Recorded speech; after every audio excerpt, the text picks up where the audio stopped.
What's going on, you guys? Paul here from Paul's Performance, and I know, it's been a while, but we're still here, we're still live, just been a little busy, but back to the action. Today, we have a Volkswagen TDI. Yes, this is Samuel behind the camera. This is his personal car. You've seen this before. Unfortunately, it's a little sick, so it has a low power condition right now. We've been trying to figure that out, and we found a couple different things that I think it is. Unfortunately, these ALHs, they are super reliable, and they usually don't have any issues. When they do, they're very hard to diagnose because they're mostly mechanical. They do have some electronics, really just enough, but not enough to really tell you what's wrong 90% of the time. The first thing I found is we have a vacuum leak. That's what we're going to be doing on today's video. I'm going to show you guys how to change out all the vacuum lines, what to look for, how to do it. Like I said, I know for you, mega mechanics, you're out here, you can figure this out. You shouldn't be watching this. I mean, you can watch it. If you want to, I don't care. This is for you guys who don't know what to do, don't know how to figure it out. So I'm going to show you guys how to change that out, and I'm also going to kind of go over what some other stuff here.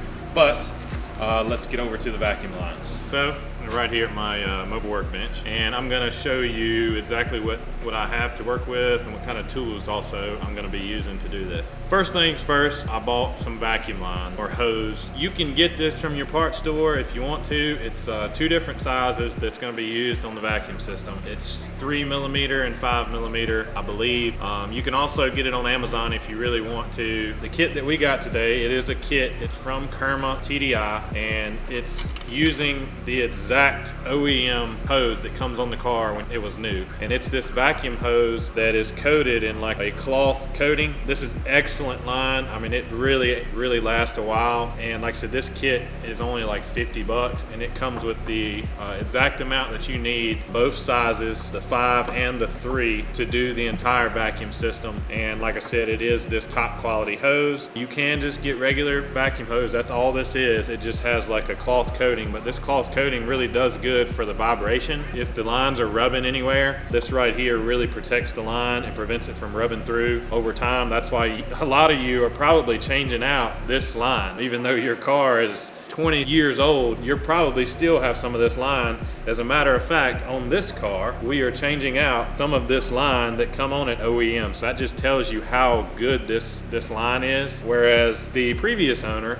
had replaced some of this line already, and he put on the parts store just regular old, hose without a protective layer, and it's already rubbed through about half of the hose from where it was hitting, which granted, if it wasn't hitting anything, it wouldn't rub through. This line, like I said, the cheaper the line you get, at least get some high quality line, but like I said, 50 bucks. This is a vacuum little connector assortment kit. You can get this at the parts store. This is Dorman. It comes with, T's, Y's, and straight inline connectors. Because you do have some Y connectors and T's in this, you need to go ahead and replace those. They may not be bad. As they get older, they will start to dry up and get brittle. Sometimes they'll crack or break off completely, and then they'll cause you a vacuum leak, which on these cars will put you on the side of the road. So while you're at it, you might as well go ahead and replace all the T's and Y fittings while you're there. The only tools that you're really going to need is really just something to cut the hose with. I also am using a set of pliers because I removed the intake hose.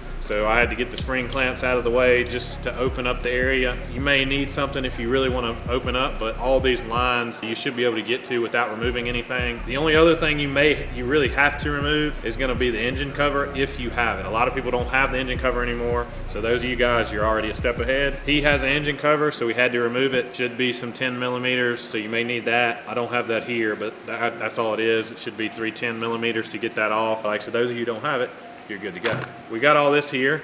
Now I'm going to go under the hood, and we're going to start changing them out. So we're under the hood here, and as you can see, the engine cover is gone, and I have my intake hose removed because there's a lot of vacuum lines right in this area. Right here you have your vacuum reservoir. This is just, like I said, exactly what it is. It stores vacuum. It's a reservoir to keep the vacuum system in vacuum.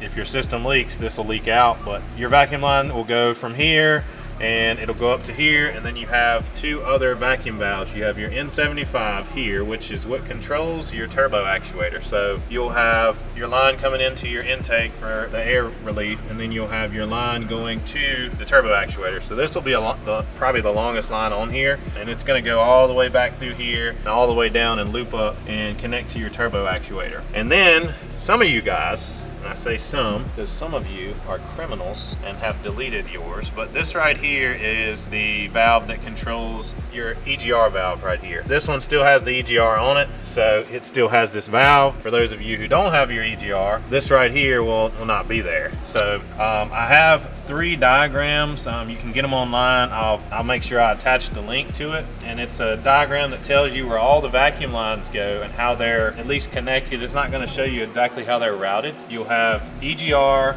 with EGR stock, just like this one. You'll have a diagram for those of you who have deleted the EGR, and I think the other diagram is for those of you who have deleted the shutoff valve, which, like I said, my TDI Toyota, it has deleted everything. It has no EGR, no shutoff valve, nothing. There'll be all 3 diagrams for those of you guys there. Let's get some of these lines cut. So we're here back at the table, and I have removed one of the lines. This is one of the lines that goes to the EGR little vacuum solenoid. Basically, what I'm gonna do is I'm gonna come over here and I'm gonna match the size, because there's 2 sizes that come in the kit. You know, you got the right sizes, you grab yours. And all you're gonna wanna do is line it up and get it to the exact same length. You know, you can mark it with your finger, and that's it. You can snip it, and there you go. Keep it the exact same length. For those of you who are not professionals and not mechanics and have no idea like how this system works or it's routed, I would suggest you go one by one. Mine right now, well, Samuel's, is ripped to shreds. I have multiple lines ripped off. I bypassed his EGR because it was leaking in one of the lines for that. So I had bypassed all of that so that we could further diagnose. So I can't really show you mine, but if you're doing this on your own car and you have no idea what you're doing, go one by one. Pull one line off, look at it, take a picture of how it's routed. Unless it's routed wrong and you bought it from some idiot who worked on it himself. Then you might want to have to find some pictures, or just really do some critical thinking. This engine vibrates a ton. It's a diesel, it vibrates. You do not want these lines to just be chilling out somewhere where they can sit there and vibrate a hole through. Fasten it up, get you some zip ties, some sort of fasteners, or just route it to where it's not rubbing on anything. Like I said, there should already be routing there. If your factory, like I said, put it back the way it is. If you see anything rubbing, make an improvement. But like I said, go one by one, pull it off, cut it, put it back on, and then move to the next one. That way you don't get any lines confused, and it'll just make it easier for you in the end. A lot of people make the mistake, don't go on there, like I said, do not go on there and rip all the lines off, and then when you put it back on, your car runs like crap because you put something on wrong. That's the easiest way to prevent it, is go one by one. It might take a little longer. To be honest, it's not, because it'd take a lot longer when you mess it up and hook stuff up to the wrong lines. So like I said, one by one. We're gonna get these on, so let's get back under the hood. All right, so here's a prime example of why I say go one by one. Right here, you have this this check valve. Vacuum can only flow one way through this valve. In the diagrams, it'll actually show you, which color side. It'll say like white points towards the pump. But if you took all these lines off and you took this off, you would reverse this, which would cause issues. So that's just a prime example of why I say if you don't know what you're doing and you don't know which way this goes, like I said, just go one by one and you won't have that trouble. So we're just under here replacing these lines one by one, kinda, because I told you that I had already ripped half of the lines off. I am slowly putting it back together, and we'll be right back here in just a few seconds after I get them all on. All right, guys, so we're back after that couple seconds where I put on every line on the car. We got every line installed, fastened down. This one, like I said, somebody had changed out a couple lines, so they were routed wrong. Some of the original clips were broken, so I had to use put new fasteners and stuff on. You can buy OEM fasteners if you want to. I have a lot of fasteners in my shop that I use, so I was able to fasten it with aftermarket fasteners. But to be honest, they're a lot better than probably what was stock. So we got all the lines fastened down to where they won't rub and won't move, hopefully.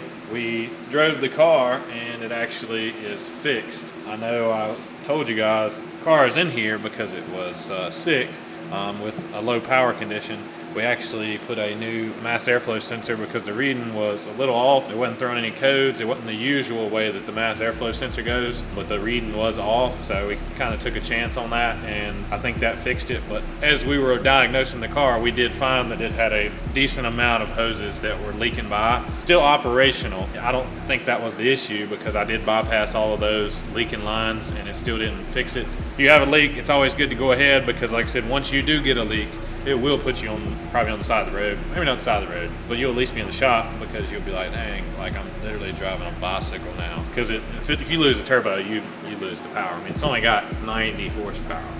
That's not a lot anyways. I know it feels like a lot, but it's not. So if you lose 90, I mean, you're basically a lawnmower at that point. Anyways, we got all the lines on. We're gonna get you some good close-ups of what it looks like under the hood. Showing you a couple of these. This is how your EGR goes. It actually has an original clip. Goes over there. If you look kind of closely in here, you can see some of my fasteners that I use from the shop. This is not OEM, but I wanted to keep all the hoses together. As you can see, these are my new inline connects and Y fittings that I put on. That was one of my other tips. Hope you guys enjoyed this video. I know I didn't go step by step, hose for hose with you guys, but if you just go one by one, you'll be able to figure it out.